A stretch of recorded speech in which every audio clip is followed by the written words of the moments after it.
दोस्तों आज की इस वीडियो में हम जानेंगे छठ पूजा कितने प्रकार की होती है और इसकी पौराणिक कथा क्या है। छठी माई की भक्ति व उपवास रखने से क्या लाभ होते हैं। पवित्र शास्त्रों में देवी देवताओं की पूजा के बारे में क्या कहा गया है। साथ में आपको अहोई माता की भक्ति से जुड़ा अनोखा रहस्य जानने को मिलेगा।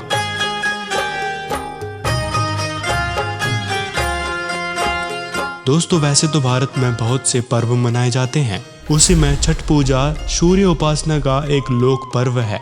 इन पर्वों से भारत के लोगों की धार्मिक भावनाएं जुड़ी होती है। छठ पूजा एक ऐसा पर्व है जो मुख्य रूप से बिहार, झारखंड, पूर्वी उत्तर प्रदेश, नेपाल के निवासियों तथा विश्व के अन्य हिस्सों में फैले हुए भारतीय प्रवासियों के द्वारा विश्व भर में मनाया जाता है। शुक्ल पक्ष के छठवें दिन शुरू होने वाले इस पर्व को छठ पूजा, सूर्य षष्ठी और डाला छठ के नाम से भी जाना जाता है। दोस्तों आज की इस वीडियो में प्रमाण सहित जानेंगे श्रीमद् भागवत गीता के अनुसार छठ पूजा क्यों नहीं है शास्त्र अनुकूल साधना। दोस्तों सबसे पहले जानते हैं छठ पूजा के प्रकार। समाज में दो प्रकार के छठ पर्व की मान्यता है, जिसमें एक चैत्र में मनाई जाती है जिसे चैत्री छठ के नाम से भी जाना जाता है, तथा दूसरी छठ कार्तिक मास के दीपावली के छठवें दिन मनाने की परंपरा है, जिसे कार्तिक छठ के नाम से जाना जाता है। इन 4 दिनों में उपवास रखने वाले को कड़े नियम का पालन करना होता है। पुराणों के अनुसार छठ पूजा की शुरुआत त्रेता युग में रामायण के दौरान हुई थी, जब श्री राम जी रावण का वध करके सीता को वापस लेकर लौटे थे। तब मुग्दल ऋषि ने राम जी को सीता के साथ जल में खड़ा होकर सूर्य देवता को जल अर्पण करने की सलाह देकर इस व्रत को कराया तथा जल छिड़क कर सीता जी को पवित्र किया था। एक कथा यह भी है कि प्रियव्रत नामक एक प्रतापी राजा राज्य करते थे। विवाह के कई वर्षों पश्चात भी उनकी रानी मालिनी को कोई संतान उत्पत्ति नहीं हुई। राजा ने अपने राजगुरु से सलाह मशवरा किया। उनके राजगुरु ने यज्ञ अनुष्ठान करने की सलाह दी। राजा ने पूरे विधि विधान से यज्ञ संपन्न किया। ऋषि ने मालिनी को खीर खाने के लिए दी। कुछ समय पश्चात रानी गर्भवती हुई। गर्भधारण की अवधि पूरी होने पर रानी को मृत पुत्र की प्राप्ति हुई। राजा दुखी मन से अकेले ही अपने मृत पुत्र के शव को लेकर शमशान पहुंचा। पुत्र वियोग में व्याकुल राजा ने आत्महत्या करने की सोची। तब वहां भगवान की मानस पुत्री देवसेना प्रकट हुई और राजा को संतान उत्पत्ति का मार्ग बताते हुए देवी जी ने अपनी पूजा पूरे विधि विधान से करने की सलाह देकर संतान प्राप्ति का आश्वासन देकर अंतर ध्यान हो गई। परंतु आपको बता दें कि यह सब लोक मान्यताएं हैं, जिसका सच्चाई से कोई लेना देना नहीं है।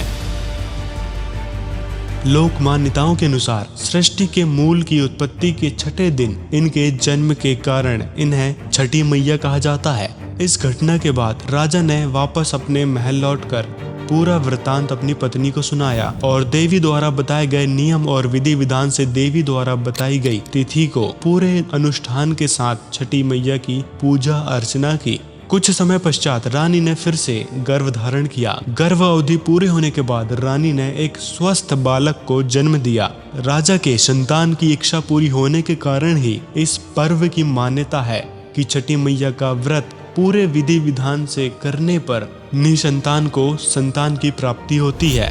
इस अवधारणा के कारण छठ व्रत की परंपरा चली आ रही है, लेकिन वास्तव में यहाँ किसी को संतान प्राप्ति पिछले संस्कार से होती है। इसमें देवी देवता आदि की कोई भूमिका नहीं है।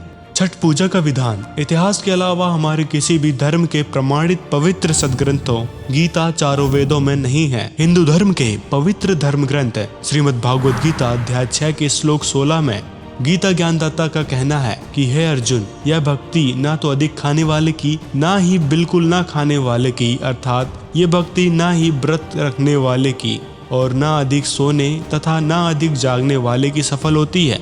इस श्लोक से स्पष्ट है कि व्रत रखना पूर्ण रूप से मनमाना आचरण है और श्रीमद् भागवत गीता अध्याय 16 के श्लोक 23 के अनुसार शास्त्र विरुद्ध मनमाना आचरण करने से कोई लाभ नहीं होता है। दोस्तों आप जानते हैं क्या भाग्य से अधिक देवी देवता दे सकते हैं?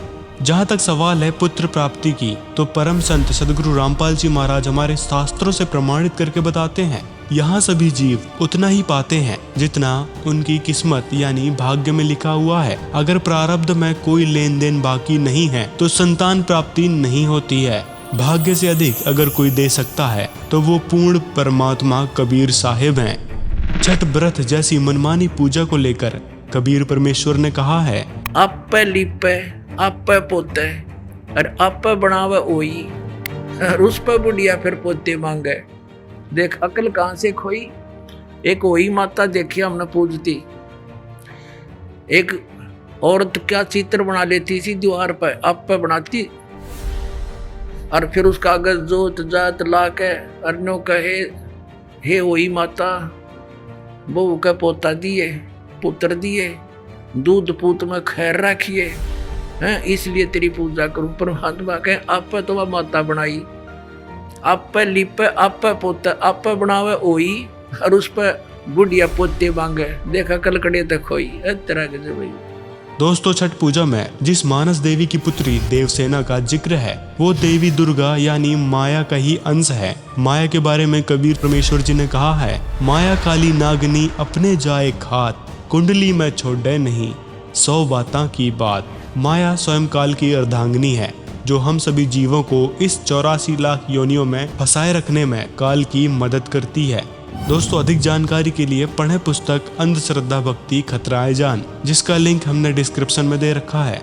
दोस्तों आप जानते हैं गीता अध्याय 16 के श्लोक 24 में गीता ज्ञानदाता ने साफ साफ कहा है कि अर्जुन भक्ति करने के लिए शास्त्र ही प्रमाणित हैं, अर्थात शास्त्र अनुकूल साधना ही करनी चाहिए। और गीता अनुसार शास्त्रों के अनुकूल भक्ति तो पूर्ण संत यानी तत्वदर्शी संत ही बता सकते हैं। वर्तमान में सभी संतों का मानना है कि मनुष्य को अपने द्वारा किए गए पाप कर्मों का फल भोगना ही पड़ता है, परंतु प्रारब्ध में किए गए पापों को भोगने के अलावा व्यक्ति के पास और कोई समाधान नहीं है।